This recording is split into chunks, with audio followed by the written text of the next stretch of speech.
What's up, everybody? It's your boy Mike Rashid. Simeon Panda. Special guest. CT Fletcher. We got CT motherfucking Fletcher on here, and this is a very special episode. I'm happy because not only is this our first guest and CT's first time being on the show, but this is my first time seeing CT since the operation, and I couldn't be happier. I swear. Well, you ain't no happier than I am. And it's the first podcast that I'm doing since receiving New Heart, too, man. We appreciate it. We appreciate it, I Pop. appreciate you motherfuckers having me on. So, Pop, let's dive right into it because I'm interested, I'm fascinated.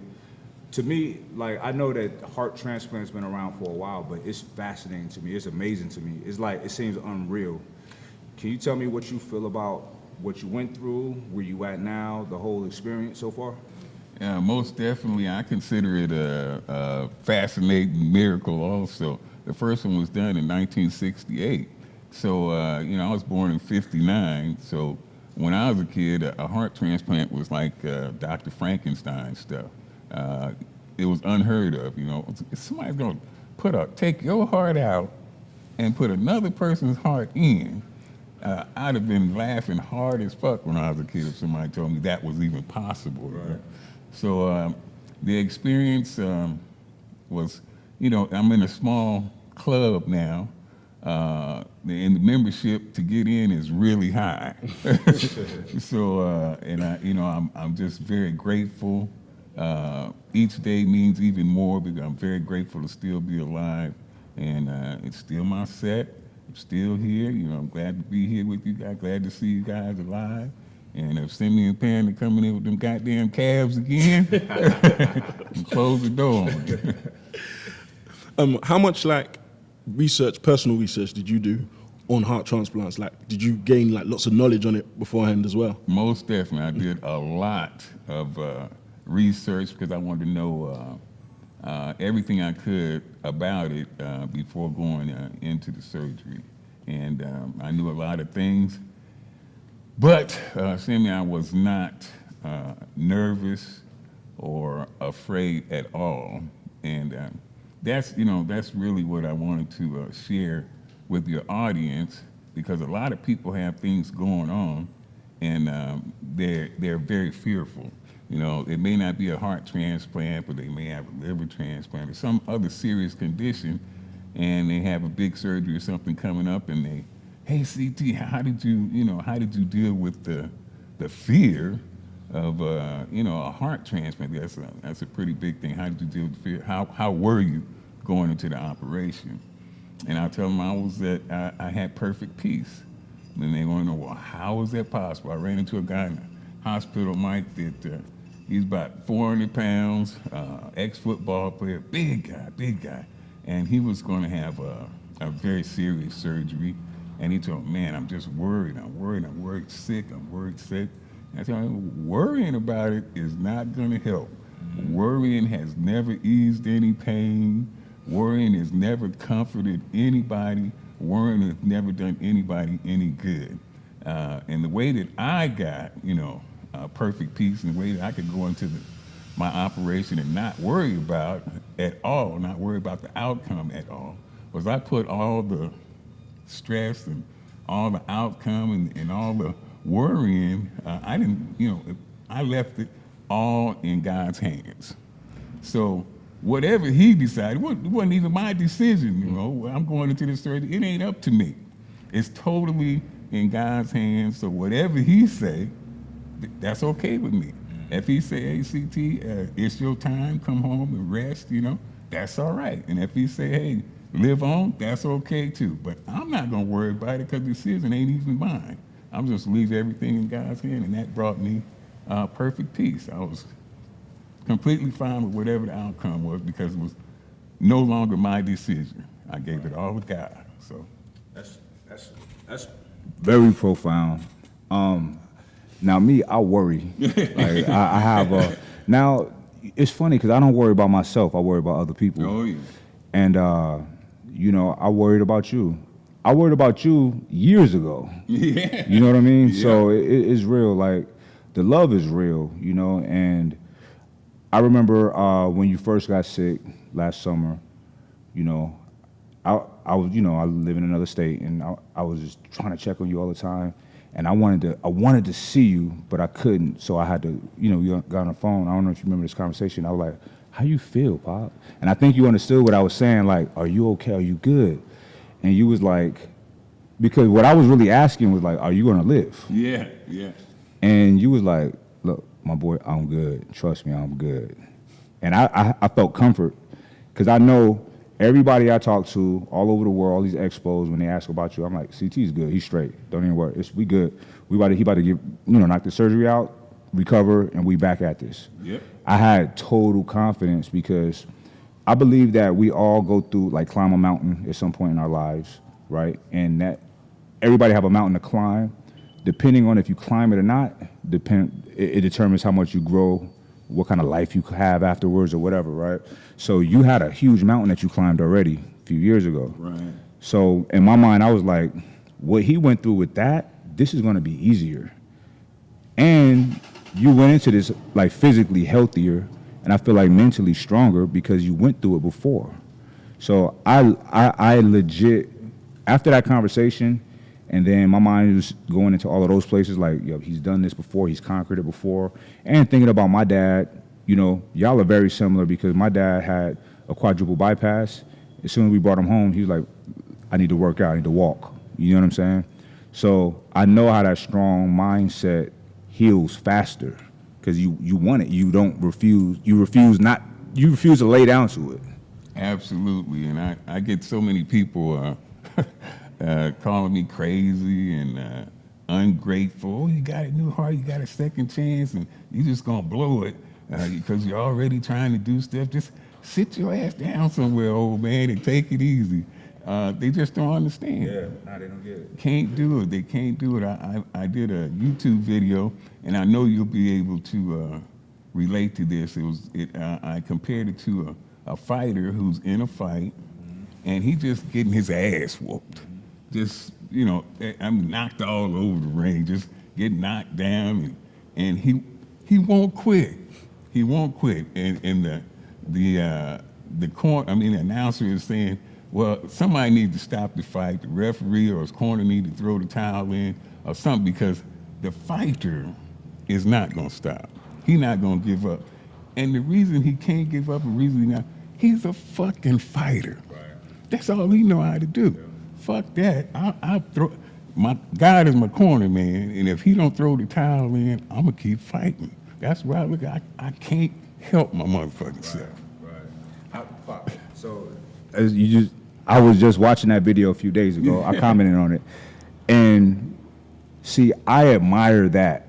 And I'm going to bring it back to an actual fighter, George Foreman. Oh, yeah. That's exactly what I was thinking. Right? See, George Foreman, yeah. I always liked George Foreman, but I watched, I always go watch old fights. And I don't know, me and my son was watching him. We were watching his whole, after he retired and came back, we were watching all of those fights. And we were watching the fight that he won a title from Michael Moore. Yep. So here he is, 46 years old, he heavy. And he was getting his ass beat every round. Handed to him, right? I'm like, wow. And in the 12th round, the last round, he was trying to set a trap. And it finally worked. Right. And he knocked him out with one shot. I was like, that's a real man right there. I want to be like him. That's it. And that's basically what you was describing in that video. Exactly. That's what I was trying to describe anyway, but that's it, man. Long as you in the fight, long as you swinging, you got a chance, man. You got a chance to do it. And that fighter, that's all he know how to do. His heart won't let him quit. Right. Even, it just, you a fighter, that's what you do. There ain't no sense in you trying to understand the shit. Right. Just do it. If you don't have that type of mindset, you don't get it. You won't get it. I interviewed Hoist Gracie a few years ago, and he told me that when he went into a fight, he never even made any plans for after the fight. Like a lot of guys you see, we're gonna go out to dinner or meet me at the club. He said he never did none of that. No plans for after the fight. Everything he was going to leave in the octagon. And if it meant that he died in the octagon, he said, so be it.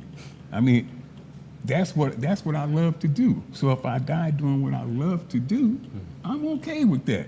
And when I heard him say that, I said, man, somebody else crazy as I am. And I was glad to know that somebody else was crazy as I am. Because I used to say, oh, if I died laying on that bench press or in the gym, So weird. hey, that's the best place I could die. Right. And maybe one other place. But Where is that?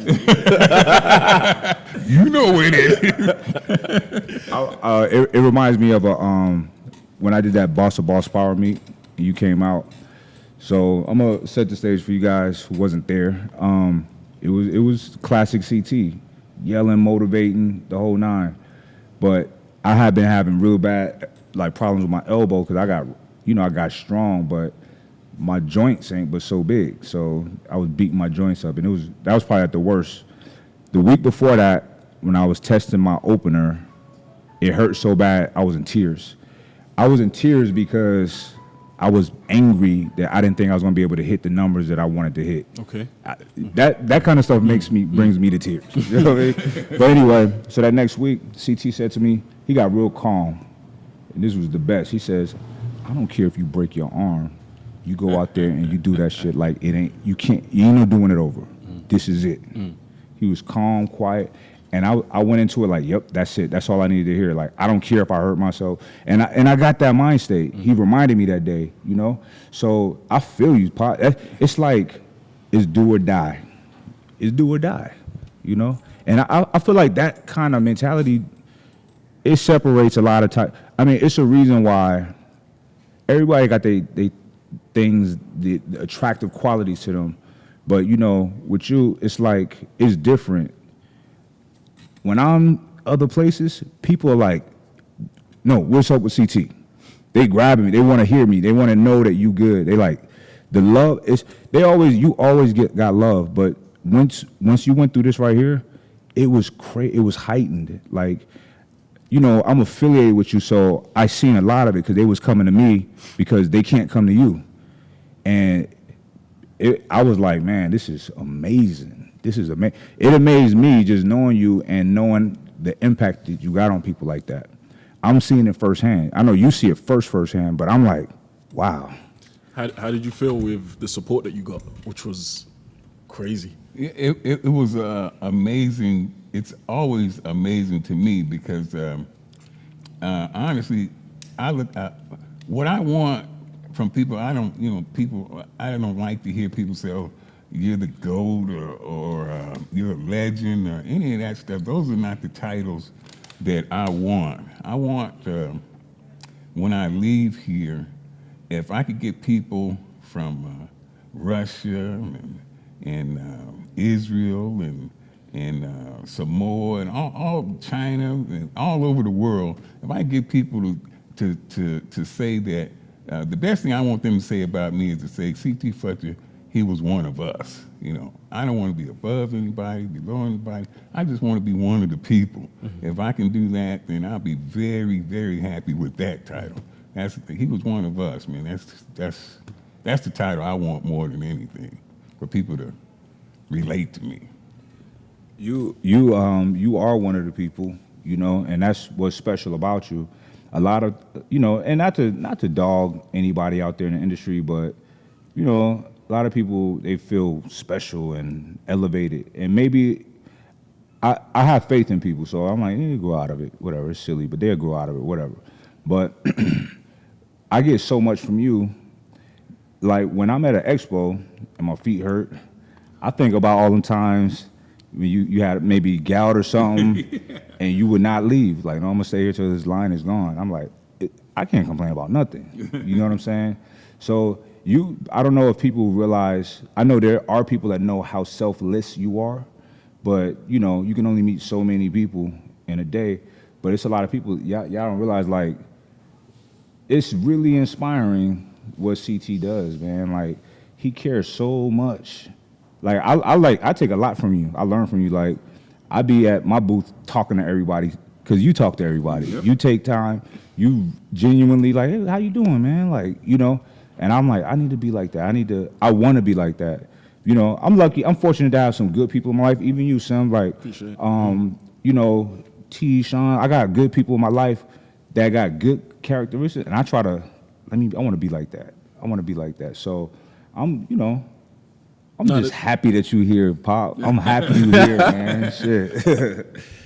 Yeah, I'm happy as fuck too. I'm telling you. When I came out of the surgery, as soon as I was able, the anesthesia wore off enough for me to come to myself. I was like, well, Lord, I guess you want me here because I'm still here. So you made your decision. So you must have some more work for me to do. And I used to look at my old videos, and everything was I. Just you may not know me now, but hold on, you will. I was telling everybody how I was gonna do this and I was gonna do that. I'm the baddest motherfucker on the planet. I am the one. And now, it's so much. I had to be broken down, and that's why I said the thing that I want people to remember is that he was one of us. Before I wanted to be the one that stood out from the crowd, the sidewalk cracker, the showstopper. It was all about me. But I tell you what, once you've been through the fire, it'll change your attitude. And I've definitely been through the fire, and it's definitely not about me. I'm so insignificant and ain't even funny. I don't even want to be none of that. I'll leave that to the young guys. I just want to fit in and be, one of the people. That's plenty enough for me. Right. I think it is a normal and natural progression, though. Growing up, being the young lion, tearing everybody's heads off, and then you get older and wiser. The problem is when people don't get wiser. And also, Pop, like, you live your life on 10. So at some point you run out of gas. That's what's gonna happen, But you still here, and to me it's better now, because I really admire people that go through things and get through it. You know what I mean? Because there's a lot of people. It's a lot of people go through things and they get broken and they never the same, or they lay down to die. I had a teacher. It was in college. He had. I remember back then the most significant operation I knew of was the quadruple bypass my father had. And my father recovered in record time. They couldn't believe it, just like you. So this teacher, he had a double bypass. It was an easy bypass. Easy, compared to a quadruple. And he would act all sick all the time. And, and I was like, sir, when did you have your surgery? 4 years ago. I'm like, my dad was normal in a year. You know what I mean? With double what you. So it's all, the quality of life we have is based on our perspective. Like how when you went into it with your mind right, you're going to come out of it with your mind right and recover faster. This is what I want to know.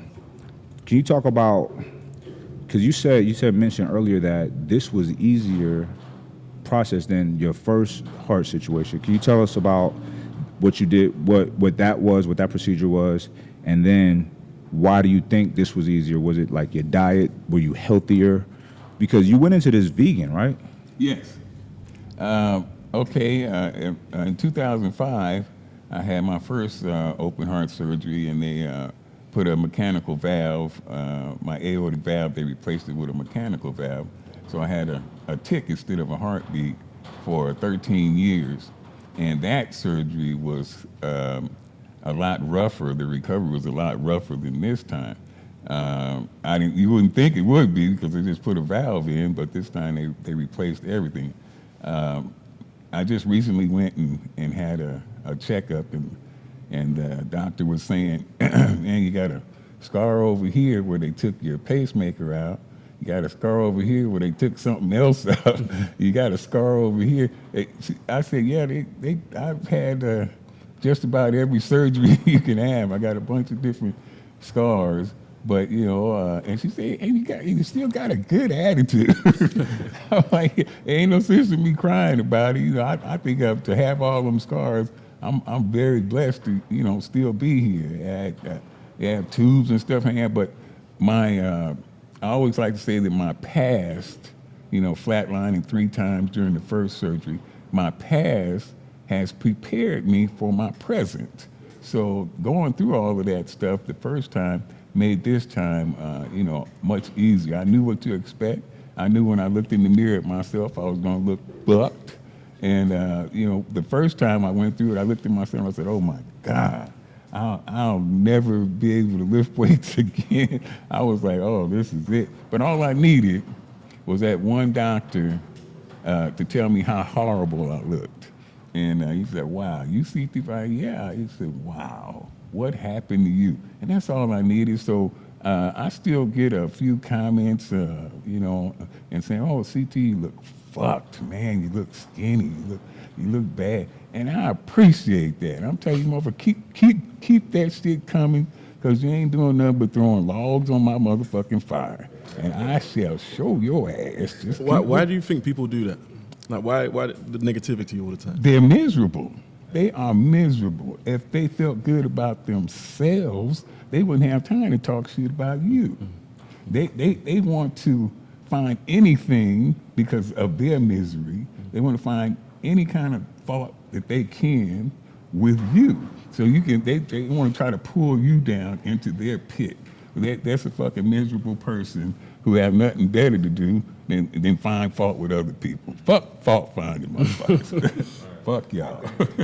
I think it's very interesting. It's strange that somebody would take the time of their day to go to somebody else's space, observe whatever they did, and just find something to pick out, type a negative comment, and you don't have to hit send.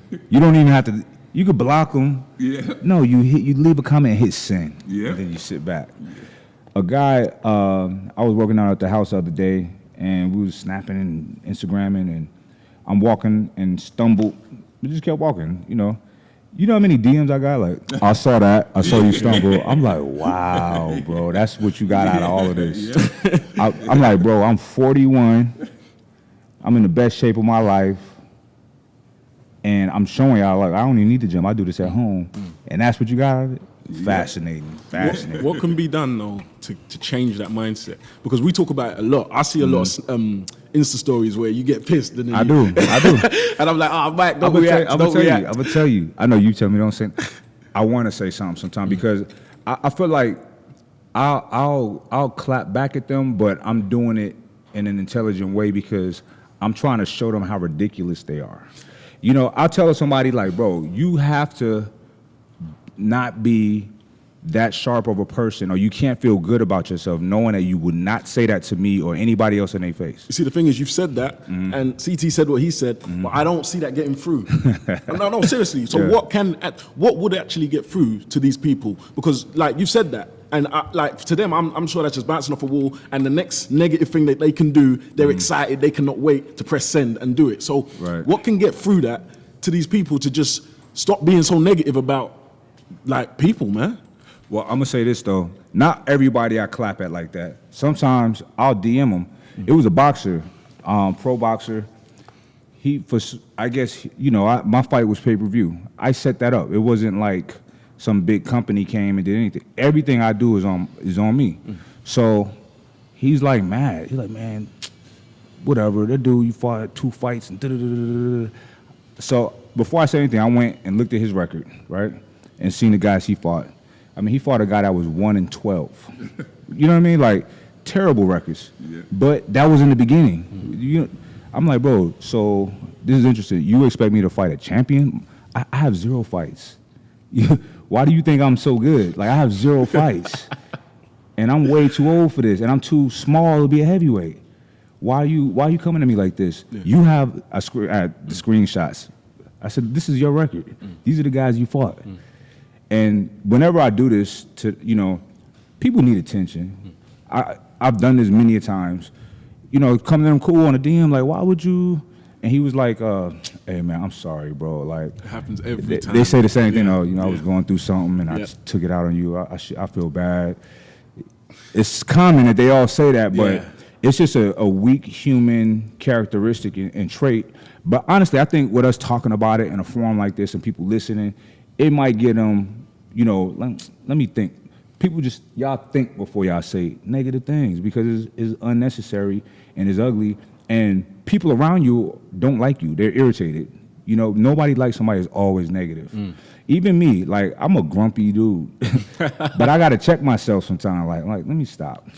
And I apologize to the people I'm around for complaining sometimes because I can get in my little modes. But I feel like that's a human characteristic to be negative. It's a default. And it is a weakness, What do you think, Pop? Like, is there a solution to it? A foot in the ass might help. Okay. Because I'm telling you, Sam, there are people, and I know you've experienced, I know you have too, Mike, that people follow you that hate your ass. Yeah. And they follow you just for the sole purpose of talking shit about you. And I had one of my biggest haters. I mean, this guy just cannot stand me. Yet he follows me, and I have DM'd him also, and keep it out of the public realm. Just, hey man, I don't know why you hate me. I've never met you. Why you feel like this? But no matter how much you hate me, I love you. And it ain't shit you can do about that. You might get mad about it, ain't shit you can do about it. I love you anyway.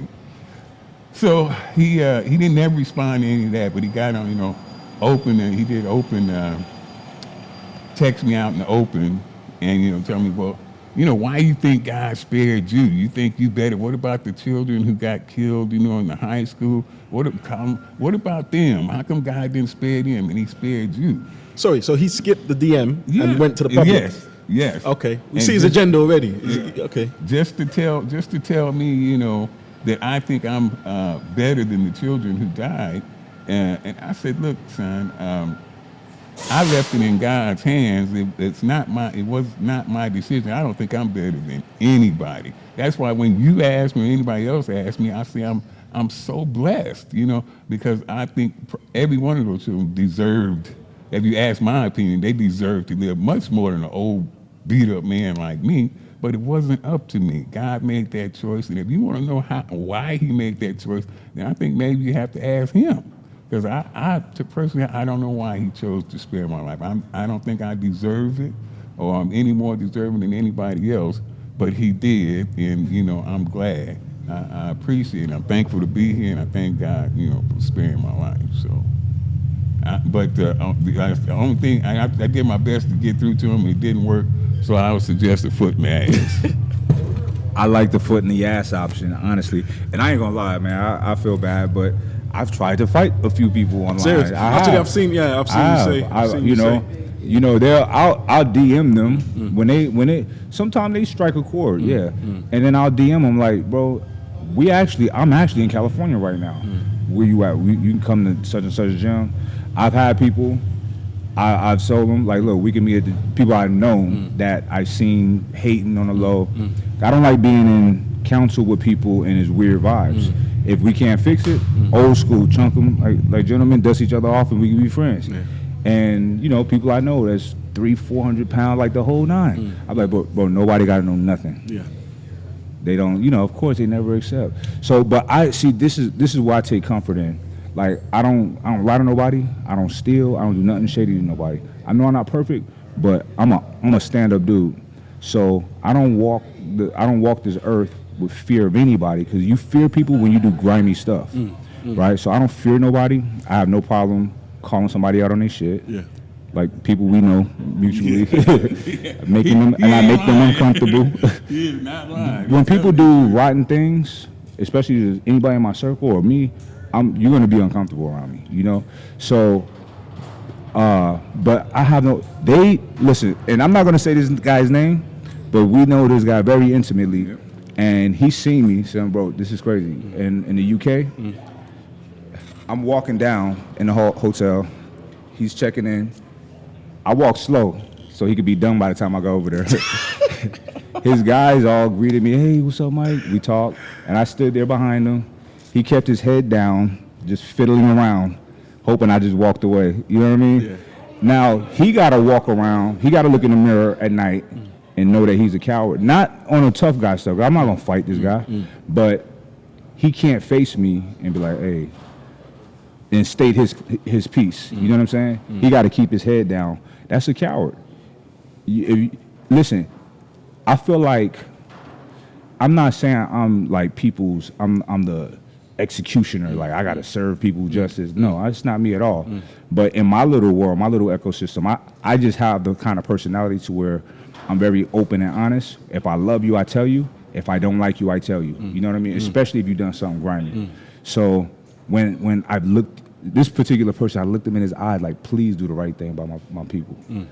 Oh, Mike, no, don't worry. Oh. So I had to, he's lucky I didn't put the hands of God on him or the foot in the ass, you know what I mean? But I'm above that, you know?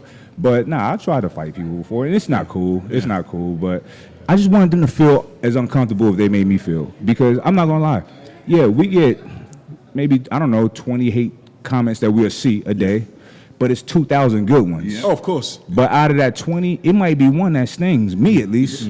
I'm human. I can't help it. They be like, oh, you triggered. I like, first, that's stupid. You just saying what everybody else is saying. So ridiculous. But yeah, you did. It made me mad. Yeah. Now what?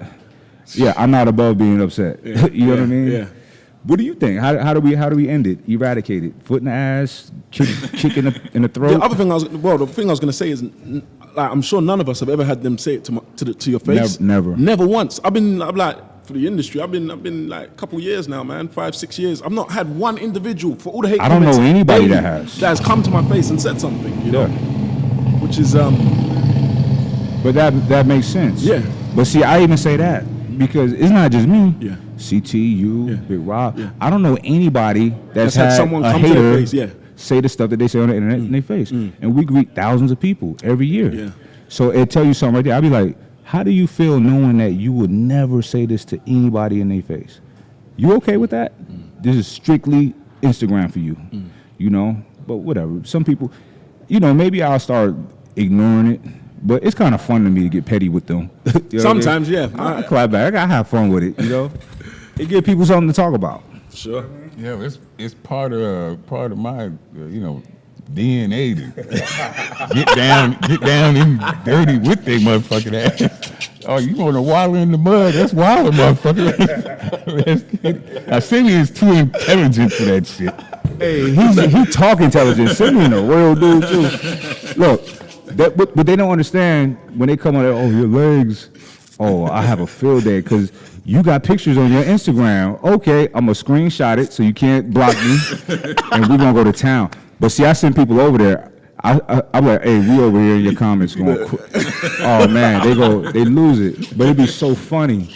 They don't understand. We grow up cracking on each other every day, saying the worst things to each other. We best friends, but so we've been practicing for this moment. You know what I mean?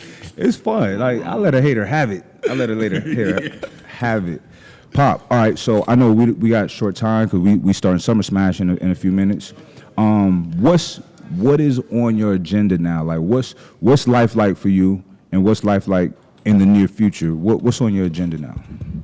Well, it's definitely not about me anymore. I'm not going to be in there trying to be the biggest motherfucker in the world anymore. I want to get down to a nice, healthy weight. Health is my main concern now.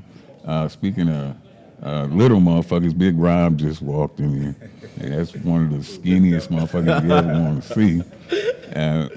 But what I'm looking for now, more than anything, is bring more awareness to the donor program. It's the gift of life, giving somebody else another chance to live. So I'm looking for the largest platforms that I can be on to bring more awareness to the donor. So it's all about helping other people.